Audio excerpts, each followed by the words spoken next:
Hi everyone, this is a recording on how to round money. So in this first example here, we have a division problem. You have $125.12 divided by 3. Okay, so if you get out your calculator and do that division, you're going to see that you get 41.70 and then a bunch of repeating sixes. So this is the number that came out of my calculator. And remember, we're dividing money, so the answer is going to be in terms of money. This is $41 and something. In class, we talked about the fact that you need to be able, if you're wondering how to round the money and to what place to round it, think about whether or not you can say the answer.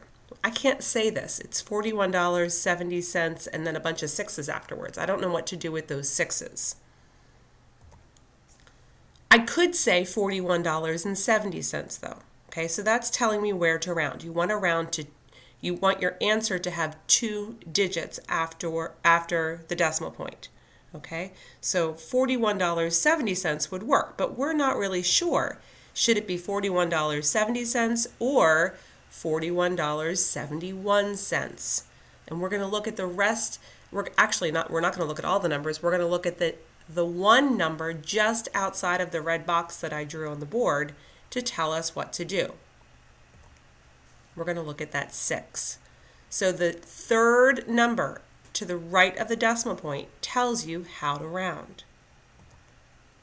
If that number is a 5, 6, 7, 8, or 9, you want to round up. Rounding up means that the answer would be $41.71. If the number is 0, 1, 2, 3, or 4, some people call this rounding down. I call it do nothing. We're going to do nothing, and our answer is just going to be $41.70. Okay? So what do we have? Well, our 6 falls into the first category. It's in the group. It's 5, 6, 7, 8, or 9. 6 is in that group, so we want to round up. So the answer to this problem, rounded properly, is $41.71. Let's look at another one. Let's try $25 divided by 7. Put that into your calculator, take a second, and tell me what you get. You should get something that looks like this. $3 and some change. And again, we're not really sure what kind of change yet. We have to do some rounding because there's no way that I could possibly say that number. If you're working on your paper, you could draw a little box the way I'm drawing. Okay, you want to make sure that you're capturing everything to the left of the decimal point. We want to include all of that. And then we also want to include the 2 numbers to the right of the decimal point. But again, we're not sure. Do we need to round up or do we need to do nothing? If we do nothing, we'll end up with $3.57, just the numbers that are inside the red box. If we round up, we'll end with 1 penny more than that, which would be $3.58.